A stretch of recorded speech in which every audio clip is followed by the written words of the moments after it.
Hello class. Hindi में chapter 19 हम लोग पढ़ेंगे ना।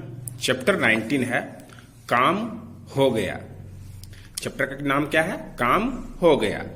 और ये एक विदेशी कहानी है, यानी कि हमारे देश से बाहर की कहानी है। प्रायः नटखट बच्चे भी बड़े बुद्धिमान होते हैं। जो बच्चे नटखट होते हैं या शरारती होते हैं वे बच्चे भी बड़े बुद्धिमान होते हैं।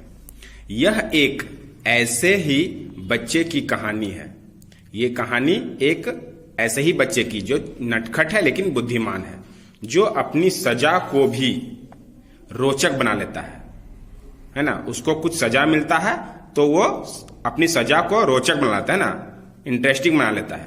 वह ऐसा अभिनय करता है कि सजा के स्थान पर इनाम प्राप्त कर सके। वो ऐसा अपना कारनामा दिखाता है कि उसको सजा की जगह क्या मिलता है? इनाम मिल जाता है। टॉम एक छोटा बच्चा था। एक छोटा बच्चा था, उसका नाम था टॉम। लेकिन वह बड़ा नटखट और बहादुर था। वो कैसा था? नटखट भी था और बहादुर भी था, शरारती भी था और बहादुर भी था। वह अपनी बूढ़ी पॉली मौसी के पास रहता था। वो किसके पास रहता था? अपनी मौसी के पास रहता था, जिसका नाम था पोली, और वो बूढ़ी थी, जो कि उसकी शरारतों से कभी कभी तंग आ जाती थी। उसकी मौसी उसकी शरारत से तंग आ जाती थी, टॉम के शरारत से, है ना। एक दिन जब पोली मौसी उसकी शरारतों से बहुत परेशान हो गई तो उन्होंने उसे सजा सुना दी। एक दिन पोली मौसी उसके शरारत से बहुत परेशान होगी और उसको सजा सुना दी। सजा क्या थी? उन्होंने उसे छुट्टी के दिन घर की बड़ी सी चार दीवारी पर सफेदी करने का काम सौंपा। उसको सजा दिया कि तुम्हारा आज छुट्टी है और आज तुम घर में जो ये चार दीवारी है, मतलब दीवार है, उसमें तुमको सफेद रंग पोतना है ना, सफेद रंग लगाना है। शनिवार का दिन था। टॉम हाथ में सफेदी की बाल्टी और कूंची लिए हुए चार दीवारी की पुताई के लिए निकल पड़ा। शनिवार का दिन था। टॉम बाल्टी में सफेदी लिया, रंग लिया, और उसके साथ कूंची मतलब ब्रश लेके दीवार का पुताई, दीवार को कलर करने के लिए निकल पड़ा। रास्ते में उसने सोचा आज का दिन बहुत ही सुंदर है। रास्ते में वो सोचते जा रहा था कि आज का दिन बहुत सुंदर है, मैं ये सारा दिन पुताई करते हुए कैसे बिताऊंगा। आज दिन बहुत सुंदर है लेकिन हमको तो पुताई करना है, तो मैं पूरा दिन पुताई कर कैसे बिताऊंगा। आखिर कुछ ना कुछ उपाय तो करना ही पड़ेगा। ऐसा उपाय करें कि दिन रोचक हो जाए। इसीलिए वो सोच रहा था आखिर क्या करें।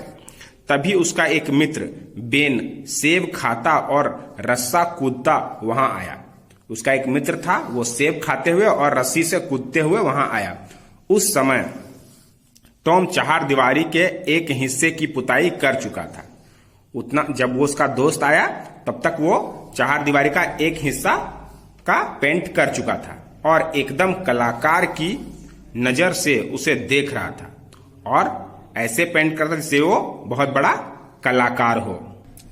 बेन ने बड़ी सहानुभूति दिखाते हुए कहा, अरे टॉम, आज तो तुम्हें बहुत सारा काम करना पड़ रहा है ना। उसको सहानुभूति दिखाते हुए क्या बोला? तुमको तो आज बहुत सारा काम करना पड़ा। टॉम हंसकर बोला, काम? तुम इसे काम कहते हो? अरे यह चार दीवारी की पुताई करने का मौका रोज रोज किसे मिलता है। मैं तो इतना खुश हूं कि तुम्हें क्या कहूं। वो हंसकर क्या बोल दिया टॉम कि ये काम थोड़ी है, ऐसा काम रोज रोज नहीं मिलता, ऐसा मौका रोज रोज नहीं मिलता पुताई करने का, और मैं इस काम से बहुत ही खुश हूं। अब तो टॉम का उपाय काम कर गया। टॉम ने जो बोला उसका उपाय काम कर गया। बेन को लगा काश मुझे भी थोड़ी देर पुताई का मौका मिल जाता। बेन सोच रहा था कि ये तो बहुत मजेदार काम है, तो ये काम अगर हमको मिल जाता। उसने बड़े प्यार से टॉम से कहा, टॉम जरा मुझे भी थोड़ी देर पुताई करने दो ना। उसने टॉम से क्या कहा कि हमको भी थोड़ा सा पुताई करने दो ना। अब टॉम के नखरे करने की बारी थी। इस पर टॉम नखरे होने लगा। टॉम बोला, बेन, अब मैं तुमसे क्या कहूं। यहां जिम और सिड भी पुताई करना चाहते थे। बोला कि ऐसे ही बोल दिया झूठ मूठ का कि यहां पर जिम और सिड, दूसरे दोस्त थे उसके जिम और सिड, वो भी पुताई करना चाहते हैं, पर मैंने साफ मना कर दिया।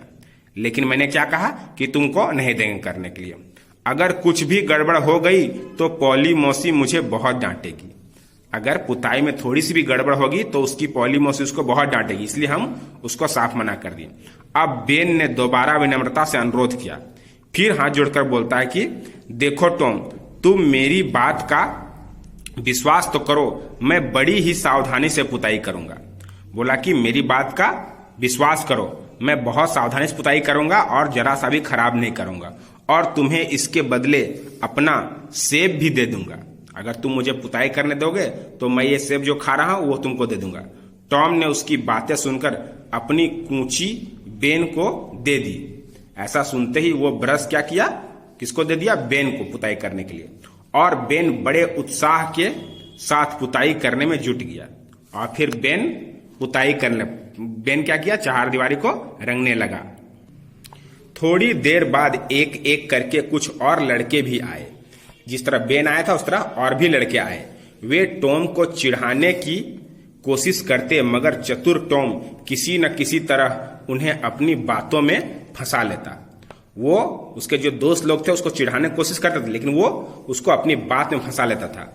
और वे भी पुताई करने में जुट गए और उन लोग भी कलर करने लगा है ना दीवार का। एक थकता तो दूसरा कूंची को हाथ में लेकर जुट जाता। टॉम तो आराम से निरीक्षण कर रहा था और उन्हें निर्देश भी देता जा रहा था। वो टॉम आराम भी कर रहा था और निरीक्षण कर रहा था कि कैसा हो रहा है ना। भाई ऐसे नहीं, ऐसे पुताई करोगे तो चहारदीवारी और भी खिल उठेगी। अगर इस तरह से करोगे, इस तरह से करोगे, इस तरह से वो बता रहा था, तो चहारदीवारी और भी सुंदर लगेगा। लड़के टॉम को बहुत सी प्रिय चीजें देकर प्रसन्न करते कि कहीं उनके हाथ से कूंची छीन न ली जाए। और वो लड़के भी ऐसे थे कि कहीं उसका हाथ से वो ब्रश टॉम छीन न ले, इसलिए वो उसको अपनी प्यारी प्यारी चीजें दे रहा था। वे टॉम के एक एक आदेश पर पूरी बारीकी से पालन करते। टॉम जैसा बोलता वैसे ही वे लड़के करते। अब टॉम के पास कांच की चूड़ियां, चौक के टुकड़े, चाकू का हैंडल, कुत्ते का पट्टा, नीली शीशी का टुकड़ा तथा अन्य बहुत सी बहुमूल्य वस्तुओं का ढेर लग गया था। ये सब वस्तुएं किस लिए पाया था, क्योंकि उन लड़कों को वो चहारदीवारी को पुताई करने के लिए ब्रश दिया था। इस तरह कुछ ही देर में चहारदीवारी पर 3-3 बार पुताई हो गई और चहारदीवारी एकदम जगमगाने लगी थी। और इस तरह से लड़कियों ने क्या किया, 3 से 4 बार चहारदीवारी को कलर कर दिया। यह सब देखकर टॉम बहुत खुश हुआ। उसकी खुशी का ठिकाना न था, क्योंकि उसको वो काम अकेले नहीं करना पड़ा, उसके दोस्त लोग ने कर दिया। वह दौड़कर पोली मौसी के पास पहुंचा और बोला, मौसी अब तो मैं खेलने जाऊं। दौड़कर गया मौसी के पास और बोला कि पोली मौसी अब मैं खेलने जाऊं। अरे अभी से, पहले पुताई करो। मौसी ने कहा कि अभी नहीं, पहले पुताई कर लो। टॉम उल्लास पूर्वक बोला, मैंने चहारदीवारी की पुताई तो पूरी कर भी दी मौसी। बोला कि मौसी को कि मैंने चहारदीवारी को रंग दिया है। मौसी ने गुस्से से आंखें तरेर कर उसकी ओर देखा और कहा, क्यों झूठ बोलते हो टॉम, इतना जल्दी कोई भी इतना बड़ा चहारदीवार कैसे रंग लेगा। इसीलिए गुस्से से बोलती है कि क्यों झूठ बोलते हैं। टॉम बोला, मैं झूठ नहीं बोल रहा हूं, मैं सच कह रहा हूं। टॉम बोला कि मैं झूठ नहीं बोल रहा हूं, मैं सच कह रहा हूं कि मैंने चहारदीवार रंग दिया। सचमुच पूरी चहारदीवारी पुत गई है, सच में पूरा दीवार मैंने रंग दी है। जब पोली मौसी चहारदीवारी देखने गई तो वह चहारदीवारी को देखकर आश्चर्यचकित रह गई, है ना। जैसे ही पोली मौसी ने चहारदीवारी को देखा, वो देखकर दंग रह गई कि इतना सुंदर। उन्होंने देखा कि सचमुच पूरी चहारदीवारी बहुत ही सुंदर ढंग से पुत गई है। मौसी ने क्या देखा कि चहारदीवारी बहुत सुंदर लग रही है। यह सब देखकर पोली मौसी की आंखों में एकाएक टॉम के लिए ममता का समुद्र उमड़ पड़ा। वह बहुत खुश हुई और पोली मौसी ने टॉम के लिए बहुत खुश हुई, उसके आंखों में आंसू भर गए। वह लाड में भरकर बोली, अरे वाह टॉम, मैंने तो सोचा भी नहीं था। मौसी बोलती है कि अरे टॉम, मैंने सोचा भी नहीं तुम इतना अच्छा काम करोगे। तुमने तो ये सारा काम इतनी जल्दी कर दिया और वह भी इतनी सफाई से, है ना। सारा काम भी कर दिया और इतना सफाई से, यानी कि बहुत बहुत सुंदर काम किया था। सचमुच मुझे तो यकीन ही नहीं हो रहा है। है ना। चार दीवार को देखकर यकीन नहीं हो रहा कि तुमने यह दीवार की पुताई की है। पॉली मौसी ने टॉम को एक बढ़िया सा सेब भी दिया। उसके बाद खुश होकर पॉली मौसी ने टॉम को क्या दिया, एक बढ़िया सा सेब दिया और प्यार से उसकी पीठ थपथपाई और उसकी पीठ थपथपाकर वो उसको प्यार जताई, है ना। मजे से सेब को कुतरता हुआ टॉम अब घर से निकल पड़ा था। सेब खा भी रहा था और घर से वो निकल पड़ा था। उसने सोचा, अरे वाह, आज का दिन कितना अच्छा है ना।